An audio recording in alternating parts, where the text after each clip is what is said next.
తిరుమల వెంకటేశ్వర స్వామి 12 సంవత్సరాలు పాదాలు కడిగారు.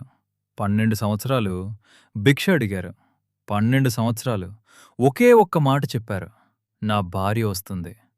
ఈ ప్రేమ కథ స్వర్గాన్నే కదిలించింది. ఈరోజు ఈ కథ యొక్క పూర్తి వివరణ తెలుగులో. నమస్కారం భక్తులారా. ఈ కథ వరాహకల్పంలో జరిగింది.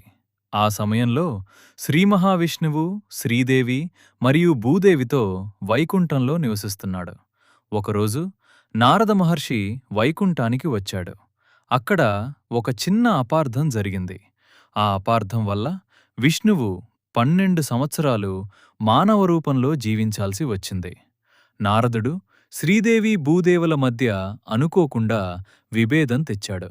వారు కోపంతో విష్ణువుని శపించారు. మీరు మానవుల్లా బాధ అనుభవించాలి. విష్ణువు ఆ శాపాన్ని ప్రశాంతంగా స్వీకరించాడు. ఆయన తిరుమల కొండలకు వచ్చాడు. ఒక చిన్న గుహలో నివసిస్తూ ప్రతిరోజూ భక్తుల పాదాలు కడిగే భిక్ష అడిగేవాడు. 12 సంవత్సరాలు ఆయన చెప్పిన మాట ఒక్కటే, నా భార్య వస్తుంది.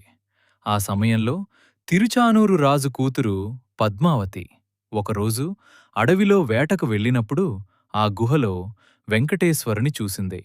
ఆమె హృదయం ఆయనపై కరిగిపోయింది. కాని వెంకటేశ్వరుడు మాట్లాడలేదు. ఇంతలో ఆమె తండ్రి ఆమెకు పెళ్లి చెయ్యాలని నిర్ణయించాడు. అప్పుడు పద్మావతి తిరుమల కొండలపై తపస్సు ప్రారంభించింది. ఆమె ప్రేమ, ఆమె భక్తి స్వర్గాన్నే కదిలించింది.